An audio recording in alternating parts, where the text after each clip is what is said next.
तो आप एक काम कीजिए, आप कोई बढ़िया आश्रम बनवा दीजिए। ऐसा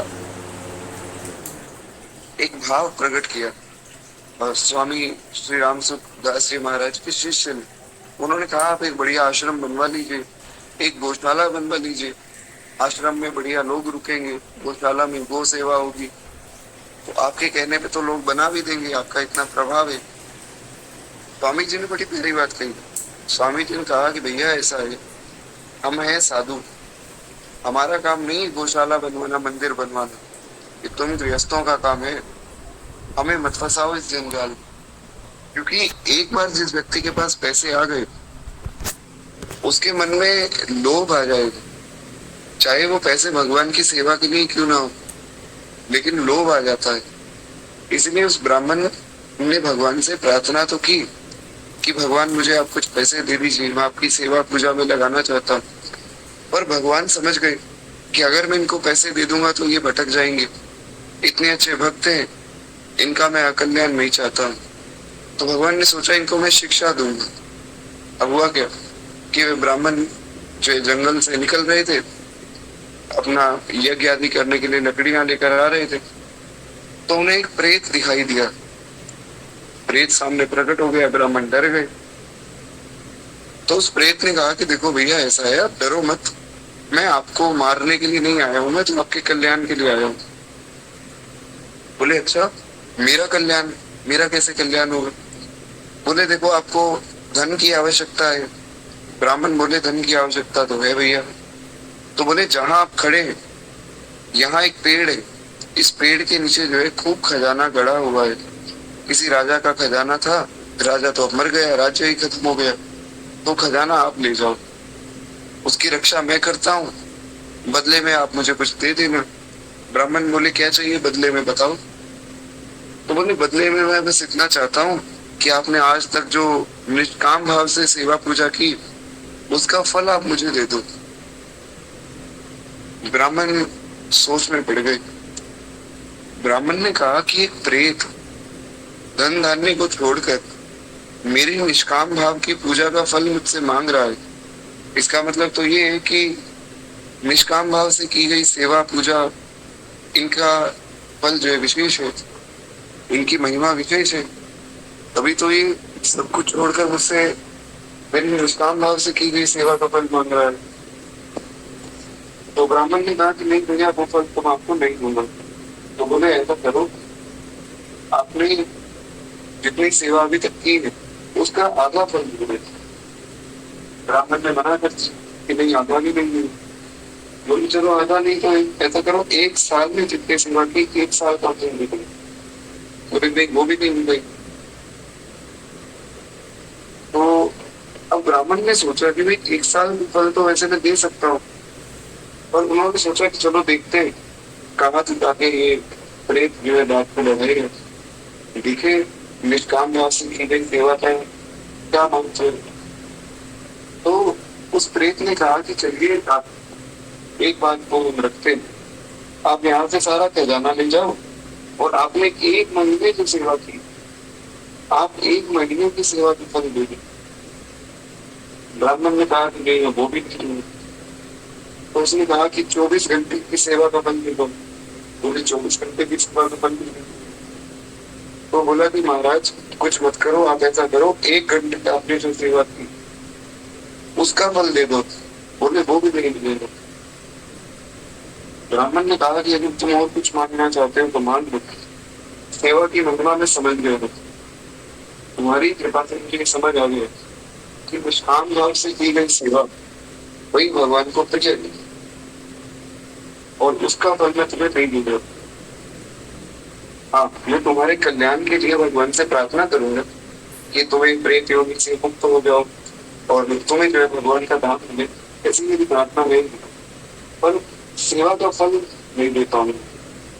तो बोला कि ऐसा करो, आप सेवा का फल मत दो, आप एक काम कीजिए, आप जब कीर्तन करते भगवान के नाम का, तो उस कीर्तन में जब आप भाव विभोर होकर नाचते, तो बस उतना उतना फल मुझे दे दीजिए। तो ब्राह्मण को समझ आ गया कि महाराज धन से भगवान प्रकट नहीं होने वाले, क्योंकि जो स्वयं लक्ष्मी पति है, उनको हम क्या लक्ष्मी दिखाएं? भगवान आपके भाव से ही थे। इसलिए ब्राह्मण ने महाराज उस प्रेत को तो मना कर दिया कि नहीं, या तो हमें खुदाना चाहिए, हमें कोई धन चाहिए, हम तो गए। और वहां से वे ब्राह्मण चल पड़े। चले तो घर आकर अपनी पत्नी को सारी बात बताई। अपनी पत्नी को बताया कि देखो आज ऐसी ऐसी लीला हुई, और भगवान की लीला जब मिली तो समझ आ गया कम से कम कि भगवान की सेवा की महिमा क्या है। इसलिए ये ब्राह्मणी मतलब अपनी पत्नी को उन्होंने बताया कि आज के बाद तुम भी कभी भगवान से कुछ मत मांगना। स्वयं भगवान भी सामने प्रकट हो जाए तो भी मत मांगना। तो उनकी पत्नी कहा ठीक है। अब उन दोनों की ये बात सुन के जो उनके घर में ठाकुर जी विराजमान थे, वे खूब खिलखिलाकर हंसे। तो तुरंत वे लोग मंदिर की ओर भागे। भागे तो देखा कि भगवान हंस रहे हैं। तो ब्राह्मण ने पूछा कि प्रभु आप क्यों हंस रहे हैं? भगवान ने कहा कि भैया जो प्रेत आपको मिला था वो मैं ही था, और मैं ही आपको शिक्षा देने के लिए वहां गया था। पर धन्य है आप और धन्य है आपकी भक्ति। कितना लालच मैंने आपको दिया, पर आप अपनी बात से हिले तक नहीं। यही वास्तविक की पहचान है। एक बार प्रेम से बोलिए वत्सल भगवान की जय।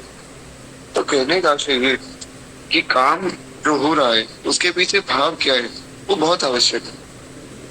इसलिए हमारा भाव शुद्ध होना चाहिए। क्या है? तो कहते हैं कि महाराज अब हिरण्यकश्यप ने बहुत तपस्या की, और हिरण्यकश्यप की तपस्या बहुत कठोर भी थी। देवताओं की प्रार्थना पर ब्रह्मा जी ने जाकर उससे अमृत छोड़कर अन्य कोई मनचाहा वर मांगने को कहा। देवताओं ने ब्रह्मा जी से प्रार्थना की कि ब्रह्मा जी हमारा ये स्वर्गलोक जल रहा है, आप जाकर इसको मनाओ। ये पागल है व्यक्ति, स्वर्गलोक जला देगा, इसको तो फर्क पड़ेगा नहीं, हम कहाँ जाएंगे। तो बोले कि ठीक है कोई बात नहीं।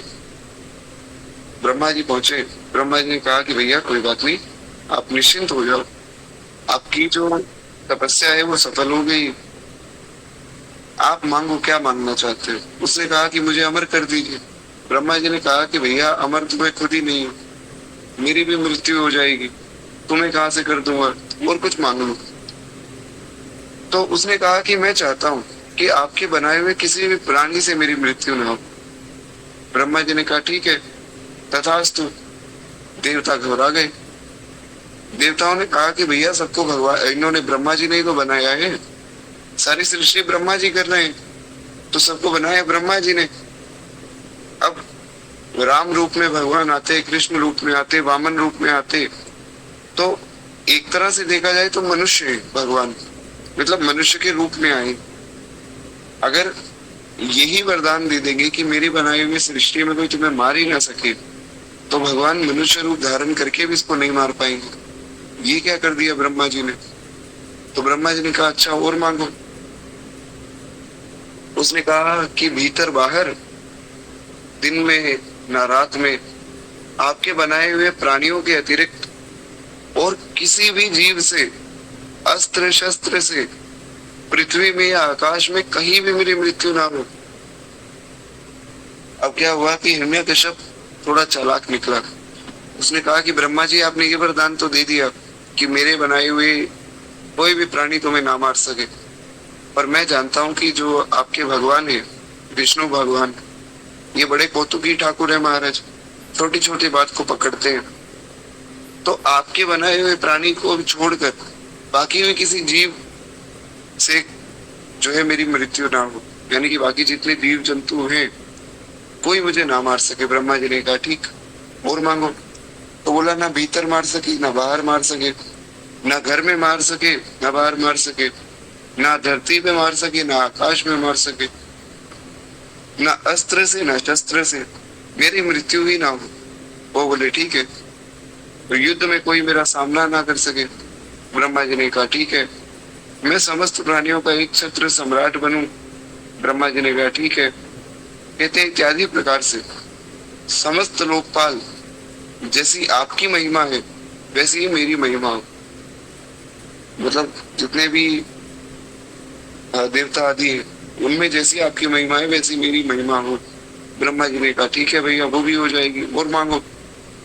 अब देवता यहाँ घबरा रहे हैं बेचारे कि ब्रह्मा जी और मांगो कह के पता नहीं कितने वरदान दे देंगे, और वो मांगता जा रहा है। वो तो राक्षसी बुद्धि है, वो तो मांगता ही रहेगा, क्योंकि उसमें उसकी गलती नहीं है, उसकी बुद्धि ही ऐसी है, राक्षसी बुद्धि है।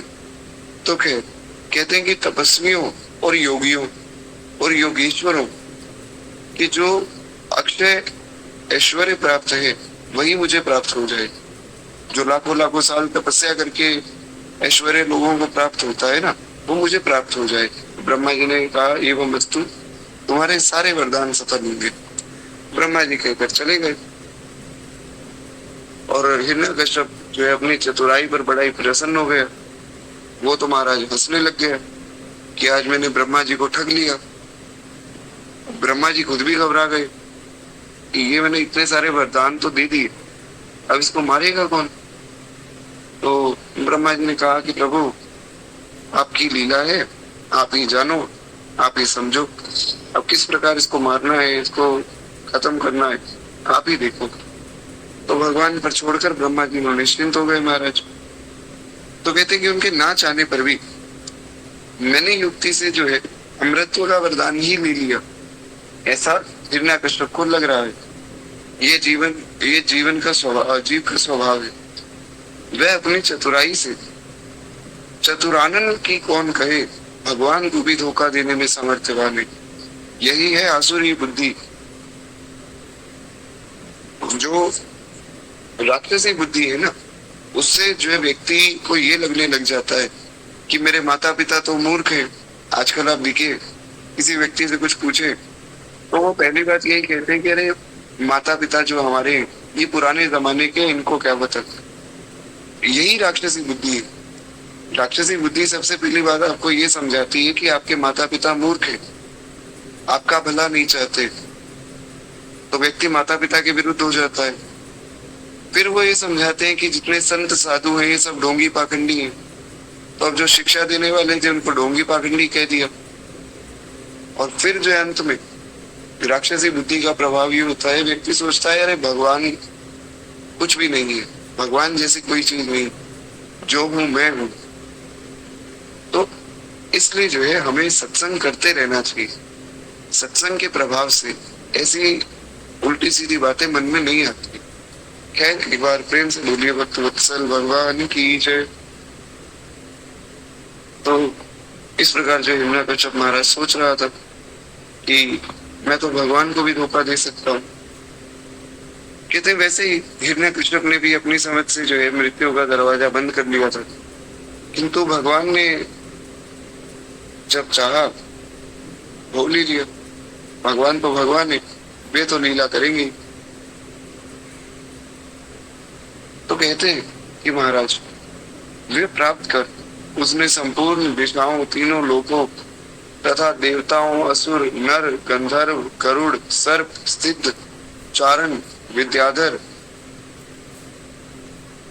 ऋषि, पितृगण के अधिपति, मनु, यक्ष, राक्षस, पिशाचपति, भूत, प्रेत और प्रेतों के नायक तथा संपूर्ण जीवों पर स्वामित्व हासिल कर लिया। यानी कि संपूर्ण जीवों का राजा हिरण्यकश्यप बन गया, और जो भी इसके खिलाफ जाता या तो उसको मार देता या उसको अपने जोर से जो है अपना बंदी बना लेता। तो इस प्रकार जो है उस विश्वजीत असुर ने अपने पराक्रम से संपूर्ण लोकपालों के स्थान छीन लिए, और स्वयं जो है इंद्र के भवन में जाकर, अमरावती में जाकर बैठ गया। उसने जो है दैत्यों को आज्ञा दी कि आजकल जो है ब्राह्मण और क्षत्रिय, इनकी आबादी बहुत बढ़ रही, तो ब्राह्मणों को खत्म कर दो। क्योंकि हमने सुना था परसों की कथा में कि अगर ब्राह्मण खत्म हो गया या ब्राह्मण अपने धर्म से च्युत हो गए तो धर्म की हानि निश्चित है। जिस दिन ब्राह्मण पतित हो जाएगा उस दिन धर्म की हानि हो जाएगी। ऐसा पहले ही भविष्य पुराण में श्री व्यास भगवान ने लिखा। भागवत जी में भी ऐसा ही वर्णन मिलता है, रामचरितमानस में भी ऐसा वर्णन मिलता है। कहाँ तक कहा जाए महाराज, वेदों में भी यही वर्णन मिलता है। जिस दिन ब्राह्मण अपने धर्म से नीचे गिरता है, धर्म की हानि शुरू हो जाती है। और आप कलयुग में देखिए, आपको प्रत्यक्ष दिख रहा है कि जहाँ जो ब्राह्मण है आजकल के, जो इंस्टाग्राम पे रील बना रहे हैं कि हम तो महाराज रावण के भक्त हैं, राम जी के भक्त नहीं है, तो ऐसे जो मूर्ख लोग हैं उनकी वजह से धर्म की हानि हो रही, और वो होती जाएगी धीरे धीरे। जो कुछ थोड़े बहुत ब्राह्मण अच्छे रह गए, जो संध्या वंदन कर रहे हैं, गायत्री जप कर रहे हैं, गायत्री पुरस्रण कर रहे हैं, यज्ञ आदि करा रहे हैं, धीरे धीरे ये भी खत्म हो जाएंगे। है तो हिरण्यकश्यप ने कहा कि देखो, सबसे पहले जाकर तो ब्राह्मणों को मारो, फिर जो है क्षत्रियों को भी खत्म कर देंगे। जो लोग तपस्या, व्रत, यज्ञ, स्वाध्याय और दान आदि शुभ कर्म कर रहे हैं, उन सबको मार डालो, उनको खत्म कर दो। तो जो उसके दैत्य थे उन्होंने पूछा ऐसा क्यों? कहते हैं क्योंकि विष्णु की जड़ है द्विजातियों का कर्म धर्म, और वही धर्म का परमाश्रय है। ये जो द्विजाति इतना कर्म धर्म कर रहे हैं, इसके लिए कर रहे हैं, अंतोगत्वा तो सब भगवान को ही मिलेगा। भगवान ने कहा ना कि जैसे सब नदियां आकर समुद्र में मिलती है, तो सब देवताओं की पूजा आकर मुझ में मिलती है।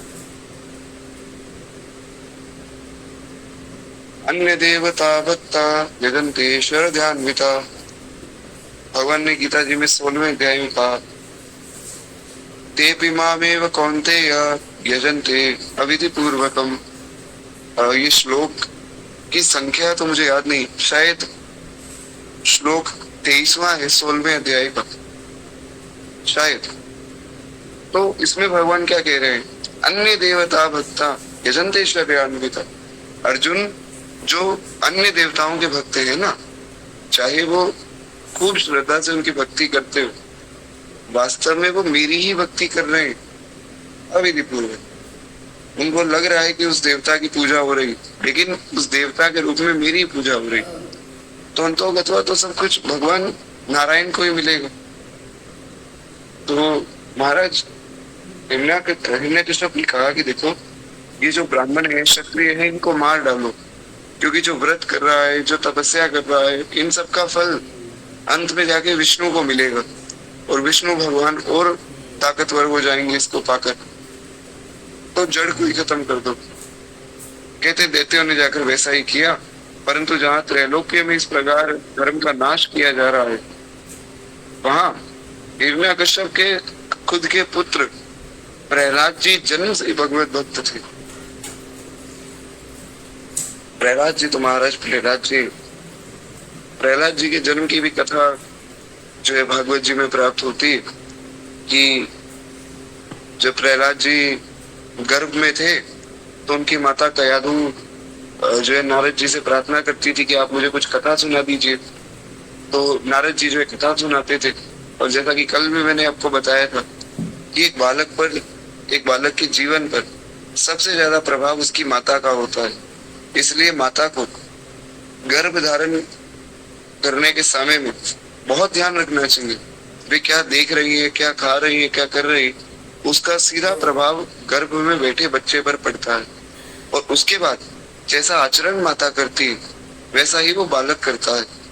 अब देखिए, यहाँ पर जब प्रहलाद जी गर्भ में थे, माता कयाधु ने भगवान की कथा सुनी, उसका क्या प्रभाव हुआ कि जन्मजात प्रहलाद जी भक्त हो गए महाराज, पैदा होते ही भगवान के भक्त हो गए।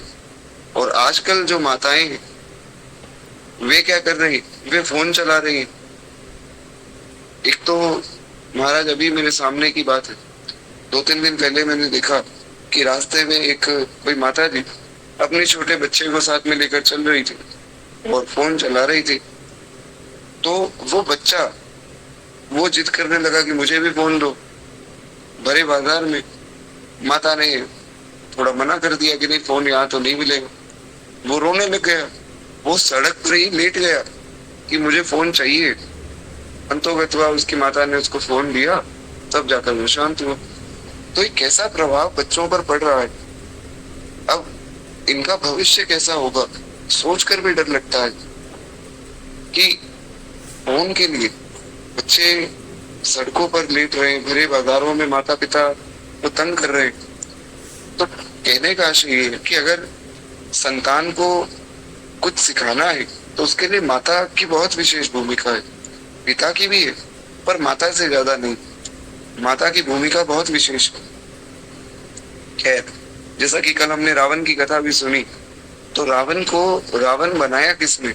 उसकी माता ने, वरना रावण तो बेचारा अच्छा आदमी था। उसकी माता ने उसके अंदर जहर भर दिया तो वो राक्षस हो गया। तो खैर, इसलिए प्रहलाद जी की माता जब कथा सुनती थी तो प्रहलाद जी भक्त हो गए। एक बार प्रेम से बोलिए श्री प्रहलाद जी महाराज की जय। तो कहते हैं 5 वर्ष की अवस्था में ही वे अपने पिता को भगवत भक्ति का पाठ सुना रहे थे। प्रहलाद जी ने अपने पिता को ये उपदेश किया कि पिताजी, आप जो खुद को ये राजा समझ रहे हैं और आप समझ रहे हैं कि मैं त्रिलोक विजयी हूँ, मैंने सबको जीत लिया, मेरी प्रार्थना है आप ऐसा मत समझिए। अरे भगवान से बड़ा कोई नहीं है पिताजी, भगवान सबसे श्रेष्ठ है। तो इसलिए नारायण का भजन कीजिए। नारायण नरश्चैव, नारायण जो है वे नरोत्तम है, नरश्चैव नरोत्तम। इसलिए हे नाथ, उनका भजन कीजिए। तो पुत्र को अपने शत्रु विष्णु का भक्त जानकर उसने निश्चय कर लिया कि ये भी अपना शत्रु है जो पुत्र के रूप से प्रकट हुआ है। भगवान तो महाराज भगवान है, जान के ऐसे व्यक्ति के घर में अपने भक्त को भेजा जो भगवान को वैरी मानता है। तो हिरण्यकश्यप ने सोचा कि ये मेरे शत्रु का भक्त है, यानी कि भगवान विष्णु का भक्त है, तो ये भी मेरा शत्रु है, मेरा पुत्र भी मेरा शत्रु है। तब जो है हिरण्यकश्यप को बड़ी चिंता होने लगी। कहते हैं अतः उसे मार डालने की आज्ञा दी। दैत्यों के सब प्रयोग व्यर्थ हो गए।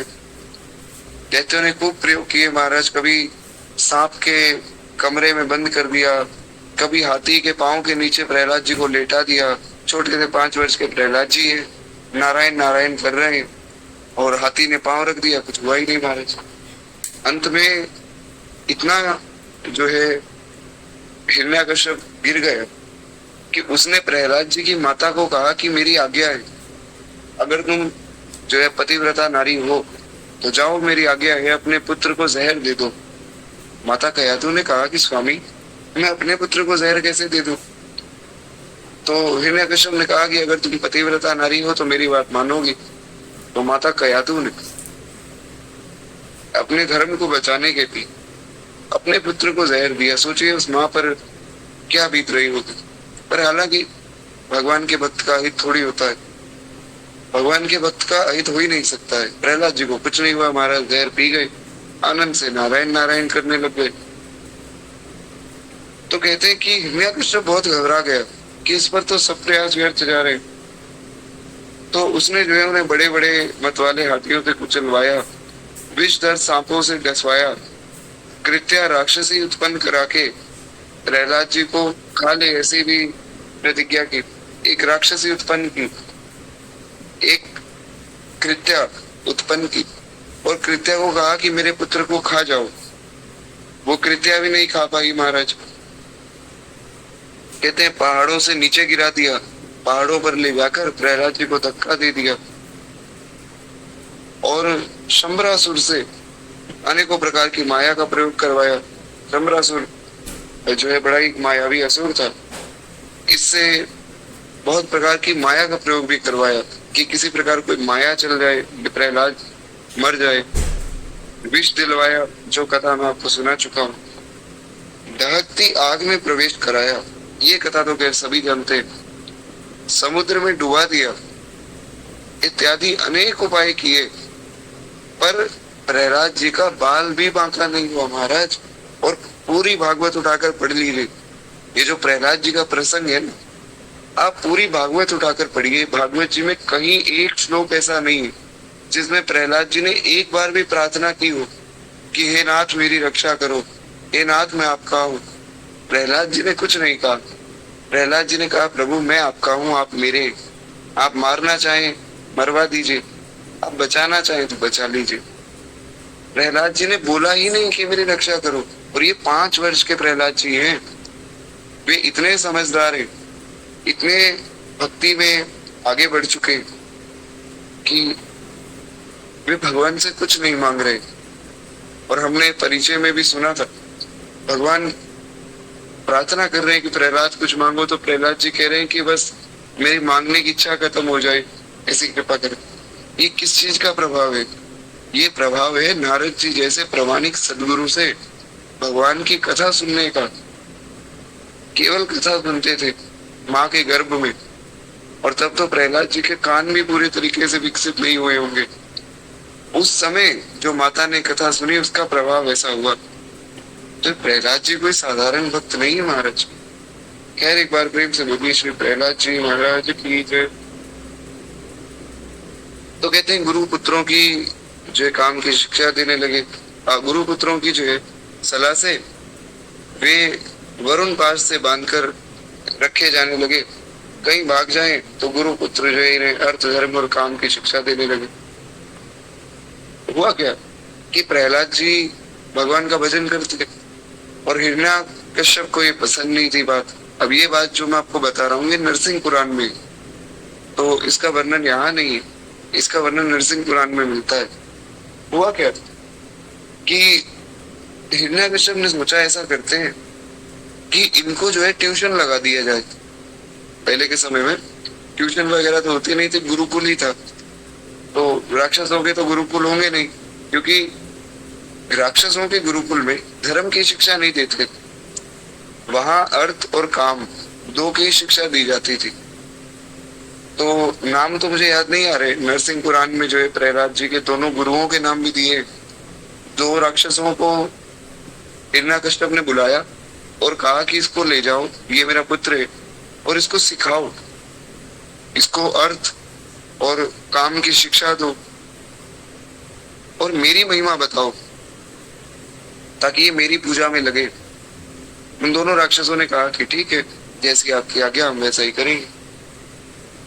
लेकिन प्रहलाद जी कहाँ मानने वाले थे महाराज।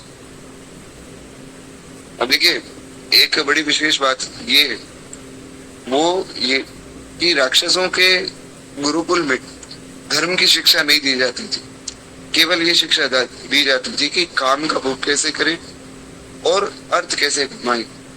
और अगर आप थोड़ा ध्यान लगाएं तो आज की शिक्षा प्रणाली भी बिल्कुल ऐसी ही है। यहाँ धर्म का कोई ज्ञान नहीं दिया जाता है, केवल ये सिखाया जाता है कि भैया आप शरीर का उपयोग किस प्रकार जो है काम क्रोध आदि के भोग में कर सकते हो और किस प्रकार पैसे कमा के आप जीवन में आगे बढ़ सकते हैं। बस धर्म की कोई शिक्षा नहीं। इसीलिए आज सब लोग धर्म से हीन हो रहे, डिप्रेशन हो रहा है लोगों को, लोग घबरा रहे, लोग पेपर देने से डर रहे। तो ये क्या है? ये आंतरिक कमजोरी है, धर्म ना होना उसकी निशानी है।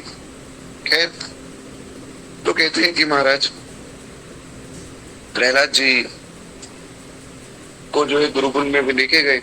अब हुआ क्या कि प्रहलाद जी पढ़ लिख के वापिस आए तो नरसिंह पुराण में वेद व्यास भगवान लिखते हैं कि पढ़ लिख के आए तो हिरण्याकश्यप खुश हो गया कि चलो क्या पता कुछ सीख के आया हो। हिरण्याकश्यप ने कहा कि आओ मेरी गोद में बैठो और पुत्र बताओ कि तुमने क्या सीखा। प्रहलाद जी ने कहा पिताजी मैंने ये सीखा कि भगवान विष्णु जो है वे सबसे श्रेष्ठ है, उनका भजन करना चाहिए। उनका भजन करने वाला व्यक्ति उसका कभी अहित नहीं होता है। जो भगवान का भक्त बन जाता है भगवान उससे प्रेम करते हैं। इस प्रकार छोटे से प्रहलाद जी पिताजी को समझा रहे। हिरण्याकश्यप को फिर गुस्सा आ गया। उसने कहा ये नहीं, गुरुकुल में क्या सीखा? बोले वो गुरु जी की बात पे मैंने ज्यादा ध्यान नहीं दिया, वो बोल तो रहे थे कुछ, मुझे समझ नहीं आया। तो बोले तो गुरुकुल में करके क्या आया है? इतने में जो है प्रहलाद जी के दोनों गुरु भाग के आए और बोले महाराज ये आपका पुत्र तो बड़ा ही जो है शरारती निकला।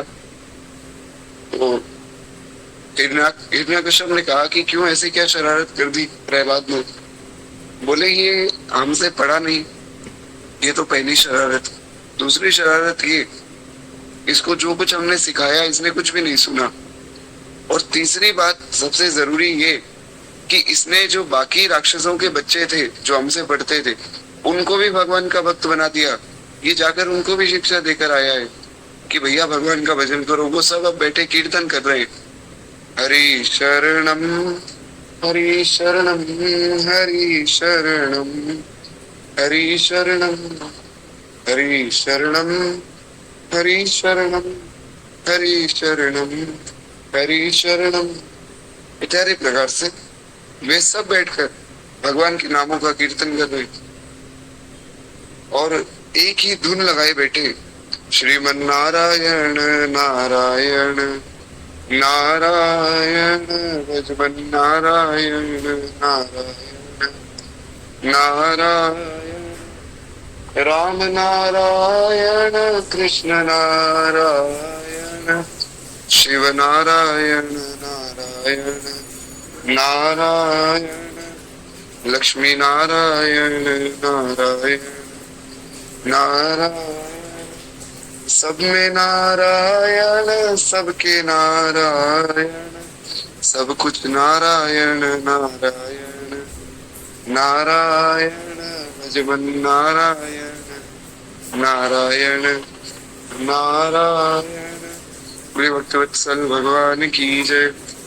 तो ये जो है सबको नारायण नाम का उच्चारण करना सिखाकर आया है और वे सब बैठे नारायण नाम का कीर्तन कर रहे हैं।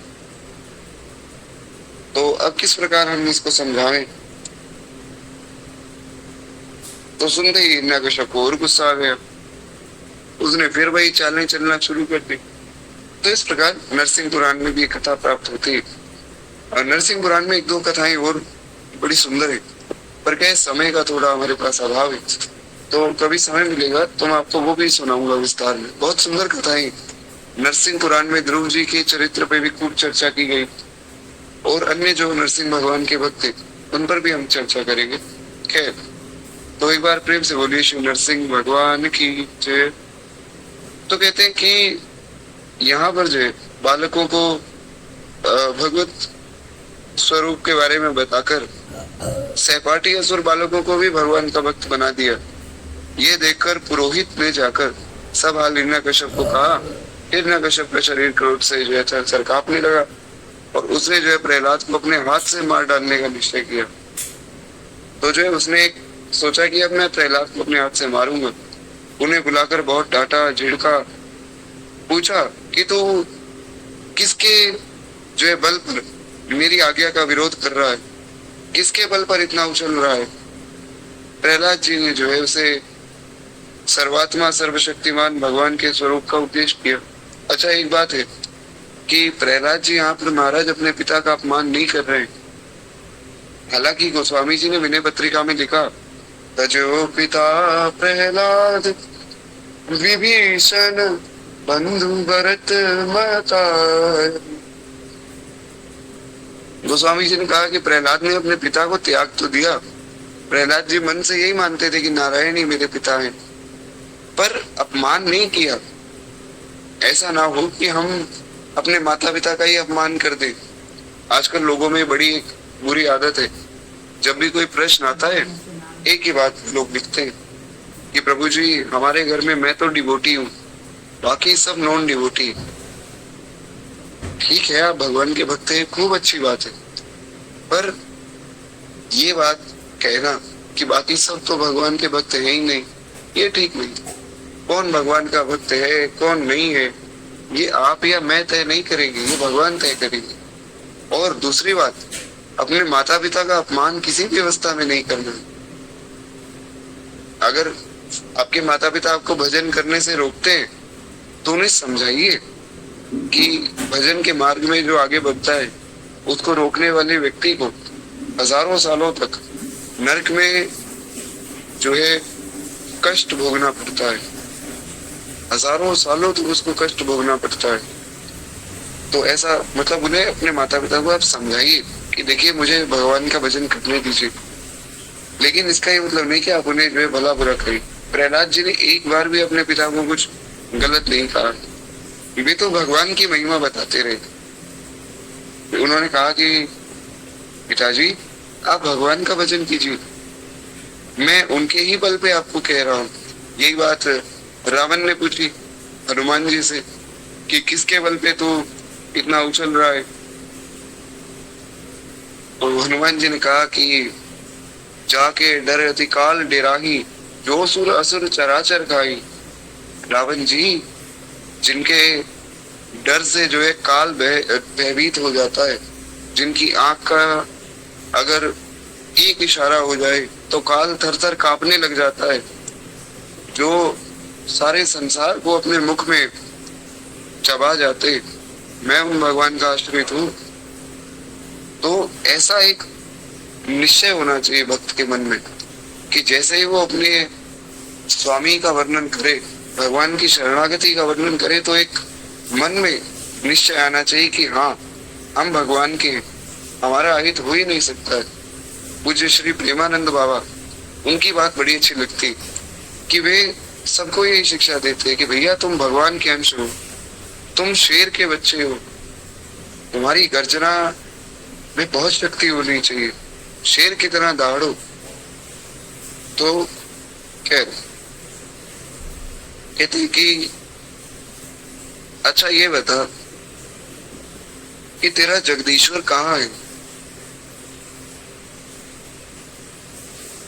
प्रहलाद जी ने कहा कि भगवान तो सर्वत्र है, और ये बात तो सब आचार्यों ने भी स्वीकार की, हरि व्यापक सर्वत्र समाना प्रेम ते प्रकट हो ही में जाना। बोले अच्छा, वो सर्वत्र है तो क्या तुझ में है? बोले हाँ। मुझ में है? बोले हाँ। तो बोले चलो ठीक है, हम में तो है। इस खंबे में है? बोले हाँ, खंबे में भी है। बोले मुझे तो इस खंबे में नहीं दिखता है। प्रहलाद जी ने कहा नहीं पिताजी, इस खंबे में भी है, मुझे तो दिख रहे हैं, आप भगवान का भजन करो, आपको भी दिखेंगे। प्रहलाद जी तो भगवान के भक्त हैं, ये कोई चालाकी तो जानते नहीं, तो बेचारे भूले, उन्होंने सोचा कि शायद पिताजी को दिख नहीं रहे भगवान। तो प्रहलाद जी ने कहा भगवान का नाम जप करो, आपको दिखेंगे। तो हिरण्याकश्यप ने कहा कि ऐसा करते हैं कि मैं अभी तेरा सिर अलग कर देता हूँ, मैं तुझे इस खंबे से बांध देता हूँ और तेरी गर्दन काट देता हूँ, फिर देखता हूँ कि तेरा वो हरि जो है, वो नारायण जो है, जिसका तू दिन रात नाम जप करता है, वो तेरी कैसे रक्षा करता है। एक बार वो मेरे सामने आए तो सही, उससे तो पुराने हिसाब भी मेरे भाई को उसने मारा था, मैं बदला भी ले लूंगा। तो इत्यादि प्रकार से कहते कहते जब वह क्रोध को संभाल ना सका, तब उसने जो है सिंहासन पर से खड़ग लिया और कूद पड़ा। प्रहलाद जी कहते हैं हाँ, वह खंभ में भी उसने बड़े जोर से जो है खंभ को एक घूंसा मारा। उसी समय खंभ से महाराज भारी शब्द हुआ है, घूंसा मारकर वह प्रहलाद जी को मारने के लिए झपटा ही था, परंतु अपूर्व घोर शब्दों को सुनकर वह घबराकर देखने लगा कि शब्द करने वाला कौन है। उसने पूछा कि कौन है वहां। इतने में महाराज खंभ से निकले हुए एक अद्भुत प्राणी को उसने देखा, जिनका आक्रोश ऐसा है, ऐसा लगता है कि मानो उनकी आंखों से अग्नि निकल रही है। शरीर भगवान का कंपायमान हो रहा है, भयावह शरीर। वह सोचने लगा कि अहो, ये ना तो मनुष्य है ना सिंह है, पर ये तो नृ सिंह रूप है, नर सिंह नहीं, नृ सिंह, यानी कि नर भी है सिंह भी है, तो अलौकिक जीव है। तो वह उस अधेड़ बुरे मतलब इस अधेड़ मुन में लगा रहा। इतने में क्या हुआ कि नरसिंह भगवान वहां खड़े हो गए, और भगवान ने जो है उसे बड़ी देर तक खिलवाड़ करते रहे। भगवान जो है कभी उसके मुख पर थप्पड़ मार रहे थे, कभी उसका हाथ पकड़कर उसको डरा रहे थे। खूब समय हो गया, अंत में संध्या का समय हुआ, क्योंकि समय निकालना था ना। अंत में संध्या का समय हुआ, उन्होंने जो है बड़े उच्च स्वर से प्रचंड भयंकर अट्टहास किया है, और भगवान ने अपने जंघा पर जो है उसे लेटा लिया है, लेटाकर उसकी आंखें बंद कर दी, और उसी समय झटपट भगवान ने जो है उसे अपने नखों से बीच में से फाड़ दिया है। बोलिए नरसिंह भगवान की जय। इस प्रकार जो है हिरण्याकश्यप को बीच में से फाड़ कर भगवान ने उसका महाराज उद्धार किया है। और उसके बाद जो है यहाँ पर नरसिंह भगवान का चरित्र पूर्ण होता है। पर एक कथा जो कि मैं यहाँ कहना चाहता हूँ, क्योंकि नरसिंह चरित्र में अगर वो कथा नहीं सुनी तो दास का ऐसा विचार है कि नरसिंह चरित्र थोड़ा सा अपूर्ण रह जाता है। कि प्रहलाद जी ने इतनी भक्ति की, तुम्हारा नीति बात तो कम से कम सुने। भक्तमाल जी ने तो कहे कि तुम शॉर्ट में सब कथाएं दी, तो हम थोड़ा विस्तार करते। तो अब हुआ क्या कि नरसिंह भगवान बहुत क्रोध में आ गए कि मेरे भक्त को सताया कैसे। तो नरसिंह भगवान के सामने अब जो आ रहा है वे उस पर गुस्सा कर हुई। इसलिए तो कहा जाता है कि नरसिंह स्वरूप जो है तो बड़ा जो है बलशाली, उनके सामने ये मस्ती मजाक और अमर्यादा नहीं चलती। ये महाराज तुरंत व्यक्ति को काट देते हैं। इसलिए नरसिंह पुराण अगर आप पढ़े तो नरसिंह पुराण में यहाँ तक वर्णन है कि नरसिंह भगवान की जो फूल माला है, अगर उसको कोई लांग जाए प्रसादी माला, तो सबसे ज्यादा सजा नरसिंह भगवान की माला लांगने का रखी थी। आप भगवान की किसी भी स्वरूप की प्रसादी माला को लांग जाएंगे तो आपको उसका पाप तो लगेगा ही, पर नरसिंह भगवान की अगर माला को आपने लांग दिया तो आपकी आयु ही खत्म हो जाएगी तुरंत। तो नरसिंह भगवान महाराज ऐसे आक्रोश में बैठे कि कोई मेरे सामने आए मैं उसको मार दूंगा। उस सब देवता गए, देवताओं ने स्तुति की, पुरुष सूक्त सुनाया, नरसिंह भगवान दहाड़ने लगे, सब भाग गए। ब्रह्मा जी गए, ब्रह्मा जी ने प्रार्थना शुरू ही की थी, नरसिंह भगवान ने उनकी तरफ देखा, ब्रह्मा जी डर के भाग गए। तो सबने सोचा कि माता लक्ष्मी को भेजो। अब माता ही जो है श्री जी ही जाकर इन्हें समझा सकती, उसने किशोरी जी को भेजा गया कि आप जाइए और आप जाकर जो है भगवान को थोड़ा शांत कराइए। माता लक्ष्मी ने कहा कि उसमें कौन सी बड़ी बात है, अभी जाती है। माँ लक्ष्मी जो है गई और जाकर नरसिंह भगवान को शांत कराने लगी। नरसिंह भगवान महाराज दहाड़ने लग गए और उनकी दहाड़ सुन के लक्ष्मी माता भी भाग गई। देवताओं ने कहा कि माता आप भाग कर आ गई, ऐसा क्या हो गया। माता लक्ष्मी ने कहा कि देखो इनके बहुत अवतार में बहुत रूप में धरती पर आए, इन्होंने बहुत बहुत बार गुस्सा भी किया दैत्यों पर, असुरों पर इतना विकराल स्वरूप, इतना क्रोधित स्वरूप मैंने आज तक नहीं देखा। मुझ पर ही गुस्सा करने लगे, इन्हें तो संसार में कोई शांत नहीं बना सकता। तो देवता लगा गए, बोले महाराज नरसिंह भगवान अगर ऐसे ही गुस्से में रहे तो पहले तो ये असुरों को मार देंगे, असुर कोई बचेगा नहीं तो फिर हमें मारेंगे, हम कहाँ जाएंगे। तो ब्रह्मा जी से सबने प्रार्थना की। ब्रह्मा जी ने कहा देखो एक उपाय कि अगर प्रहलाद जी वे भगवान के चरणों में प्रणाम करें तो शायद बात बन सकती है।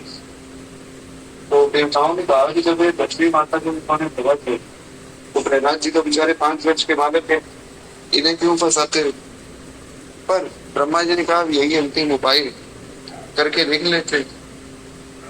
तो ब्रह्मा जी पहुंचे श्री प्रहलाद जी के पास, उनसे प्रार्थना की कि देखो प्रहलाद भगवान अभी बहुत क्रोध में और तुम ही नहीं शांत कर सकते, और तुम जो है भगवान के चरणों में प्रणाम करो और तुम उन्हें शांत करो।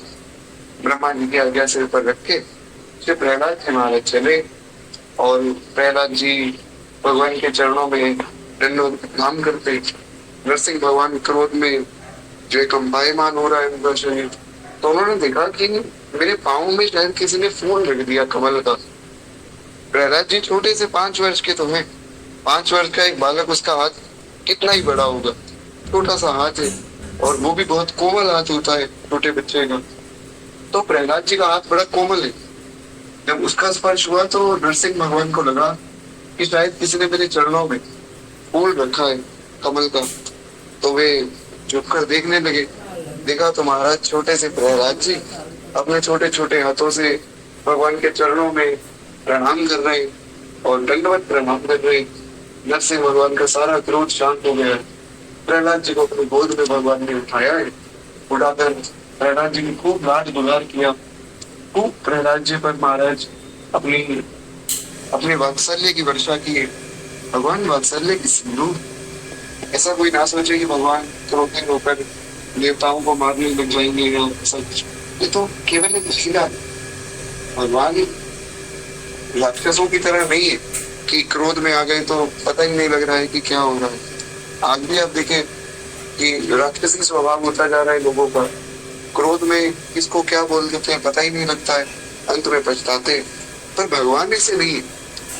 भगवान और भगवान का भक्त वे हर परिस्थिति में बहुत शांत रहते हैं। कहाँ क्या बोला जा रहा है, कहाँ क्या बोलना है, बहुत अच्छे से भगवान जानते हैं। तो ये तो केवल एक लीला है। प्रहलाद जी को पास लेके ऐसा दास के मन में विचार है। बाकी किसी का कोई अन्य भाव हो तो आपके मन को प्रणाम है। तो महाराज प्रहलाद जी को गोद में उठाया, खूब वात्सल्य जो है प्रहलाद जी को दिलाया है। और फिर जो है नरसिंह भगवान प्रहलाद जी को कहते हैं कि बेटा प्रहलाद, अब तुम कुछ मुझसे मांग लो। वो प्रहलाद जी ने कहा नहीं, मुझे कुछ नहीं चाहिए। भगवान ने कहा कुछ तो मांगो। देखो अब मैं आया हूँ तो मैं कुछ तो वरदान तुम्हें देते रहूंगा। प्रहलाद जी ने कहा मुझे कुछ चाहिए नहीं ना, आपका दिया हुआ सब कुछ है महाराज। राज्य है और सुंदर जो है मेरी माता भी भक्त है, पिताजी का उद्धार आपने कर ही दिया है, तो सब बढ़िया है महाराज। बड़ी कृपा है, बड़ी आपकी कृपा से प्रसाद तो मिल ही जाता है पाने को। क्या मांगो, कुछ चाहिए ही नहीं। बोले नहीं कुछ तो मांगना पड़ेगा प्रहलाद, मांगो। अब देखिए जैसा कि मैंने पहले भी कहा था, प्रहलाद जी की आयु बड़ी नहीं, केवल 5 वर्ष के हैं प्रहलाद जी। 5 वर्ष के बालक को ये भी नहीं पता होता है कि मुझे अच्छे से बोलना किसे। वो बहुत सरल होता है छोटा बच्चा। तो अगर उसको कोई कुछ कहे कि भैया मांगो, तो आजकल के जो छोटे बच्चे वो आजकल की वस्तु मांग लेंगे कि हमें कुछ चॉकलेट दिला दो, हमें कुछ टॉफी दिला दो। उस समय के जो छोटे बच्चे थे वे ये मांग लेते कि हमें कुछ बढ़िया जो है भगवान दिला दिया जाए, तो कुछ ऐसा मांग लेते। पर प्रहलाद जी इतनी छोटी अवस्था में इतने समझदार है कि वे भगवान को कह रहे हैं प्रभु मुझे कुछ नहीं मांगना, मैं आपकी माया में नहीं फंसना चाहता हूँ,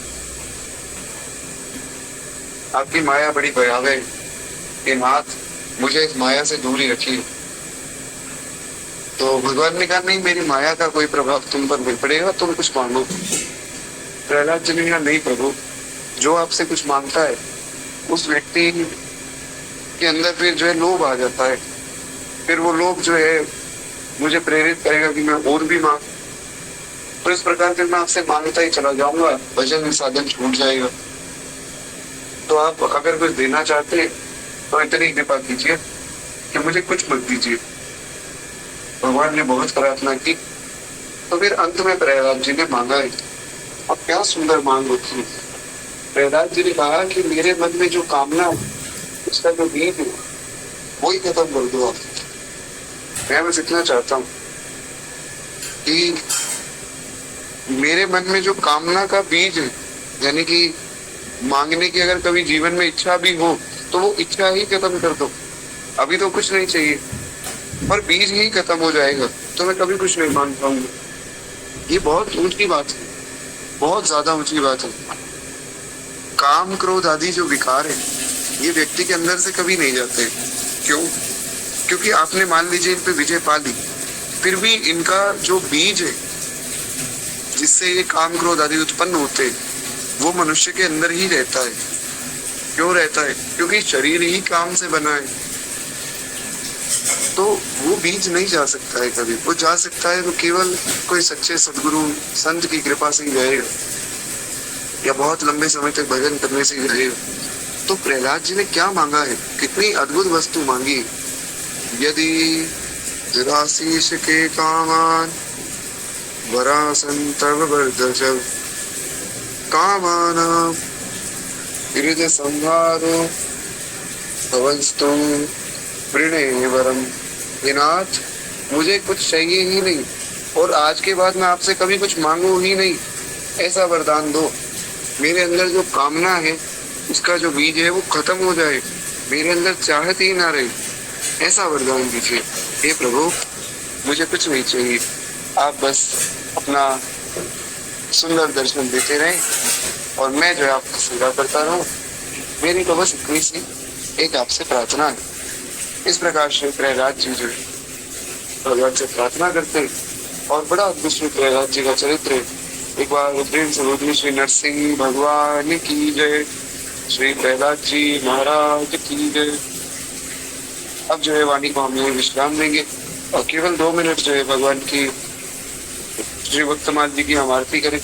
उसके बाद जो मैं आपसे आज्ञा चाहूंगा। किसी का कोई प्रश्न हो तो आप जो है व्हाट्सएप पे या इंस्टाग्राम पे मैसेज कर सकते हैं।